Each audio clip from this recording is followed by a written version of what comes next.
Isu yang sama tak boleh jatuh peringkat jawatan kuasa. Kerajaan memperkenalkan bidang keberhasilan utama negara NKRA bagi mewujudkan elemen pertanggungjawapan yang serius di kalangan anggota pentadbiran dan pejabat awam. Salah satu daripada 6 trust yang disebutkan ialah semua perolehan kerajaan menggunakan tender terbuka atau tender terhad bagi memerangi rasuah. Baguslah jika kerajaan sedar sebarang urusan penuh kerahsiaan dan rundingan terus akan mengundang korupsi. Tetapi sejauh manakah kerajaan benar-benar serius tentangnya atau itu hanya satu lagi omong kosong dan wayang kulit tak berisi? Atau apakah memang sengaja segala urusan dilakukan secara tertutup bagi membiarkan lagi rasuah yang pastinya menguntungkan pihak tertentu walaupun mangsanya adalah rakyat? Sehubungan ini, ingin saya rujuk pada 2 pertanyaan jawab lisan pada 9 hari bulan dan 13 hari bulan Oktober masing-masing oleh saya yang diberikan jawapan tertulis yang tidak jujur, tidak tepat dan menimbulkan syak. Datuk Yang Ketua, saya ingin membacakan soalan saya yang berbunyi, yang memohon jawapan daripada Menteri Wilayah Persekutuan pada 9 hari bulan Oktober supaya beliau menyatakan berapa banyak tapak-tapak tanah dan jumlah keluasan keseluruhannya di Kuala Lumpur yang masih dimiliki oleh DBKL dan nyatakan setiap tapak tanah yang dijual kepada pembeli swasta setiap tahun dari tahun 2011 dengan menyebut perincian setiap lokasi keluasan, harga jualan, nama pembeli dan tujuan pembelian dan sama ada tanah dijual secara tender terbuka, jika tidak mengapa. Jawapan diberikan oleh Yang Berhormat Menteri Ahmad Salleh kerana beliau berkata penjualan tanah milik DBK adalah terletak di bawah bidang kuasa YB Menteri Wilayah Persekutuan selaras dengan peruntukan Akta Kerajaan Tempatan 1976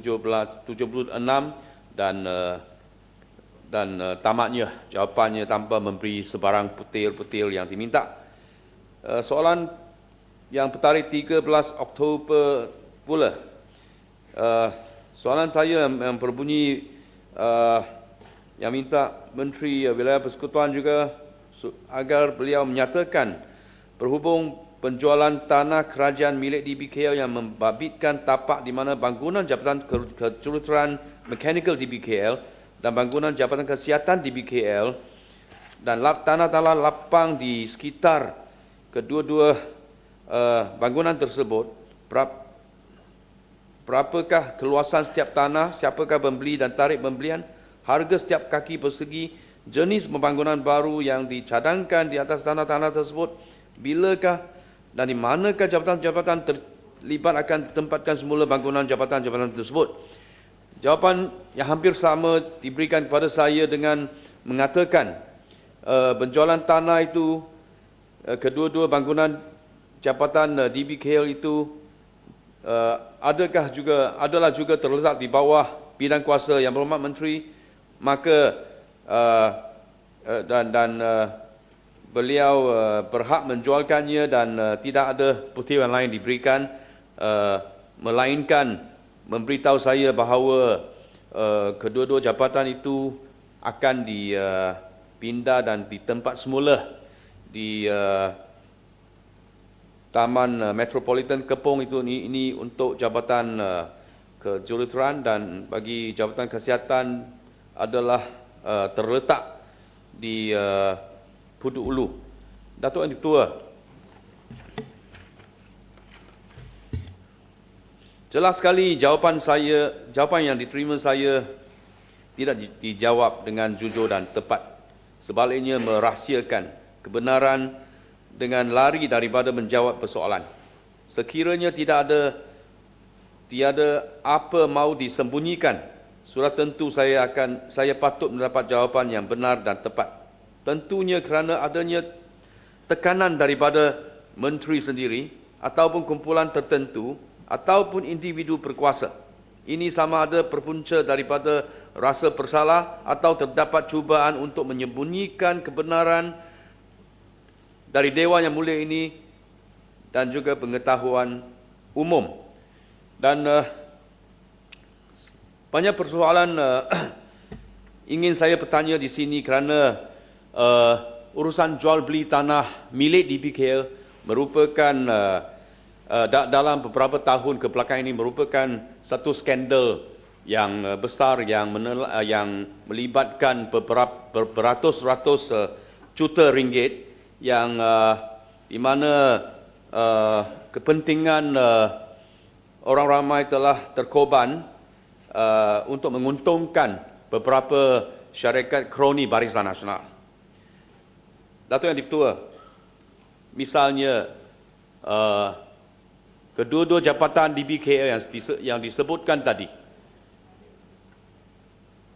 harga jualan tanah tidak diberitahu, tetapi apa yang saya difahamkan ialah kedua-dua jabatan ini akan diroboh supaya diambil alih oleh pembeli baru, sebuah syarikat bernama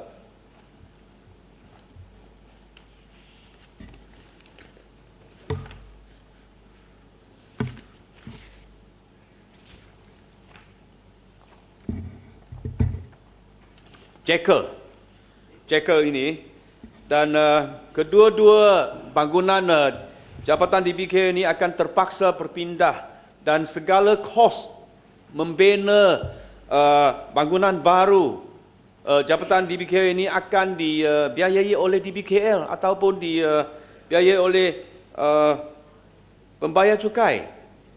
Dan selain daripada itu, beberapa bidang tanah yang berharga, yang sangat berharga di pusat bandar juga, yang juga dimiliki oleh DBKL juga dijual kepada syarikat secara rahsia dan melalui bukan melalui tender terbuka.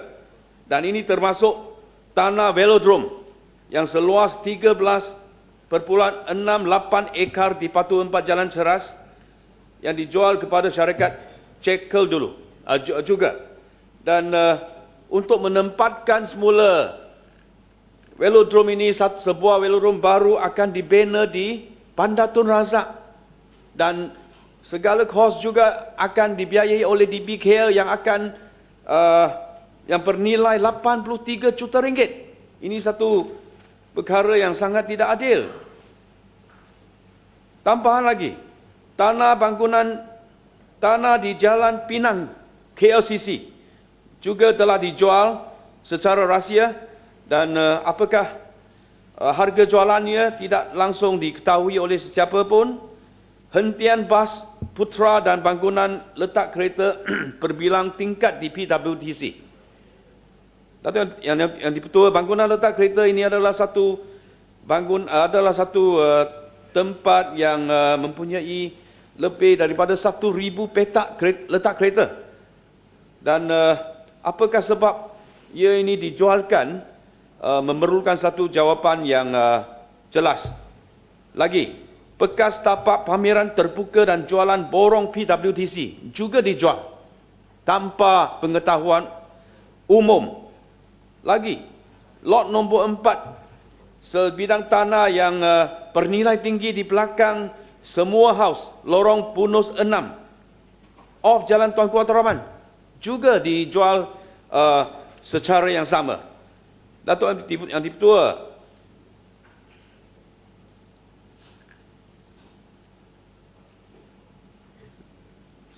apakah benar, saya ingin tanya Yang Berhormat Menteri, apakah benar tanah ini telah dijual kepada syarikat-syarikat yang dikenakan bayaran cuma 10% cagaran sahaja dan sehingga kini ada yang telah dibeli 2-3 tahun yang lalu, belum lagi menjelaskan bakinya, bayarannya, tetapi berkemungkinan besar jika mereka dapat persetujuan daripada DBKL, tanah-tanah ini akan dijual kepada pihak-pihak lain dengan keuntungan yang beberapa kali ganda daripada harga asal.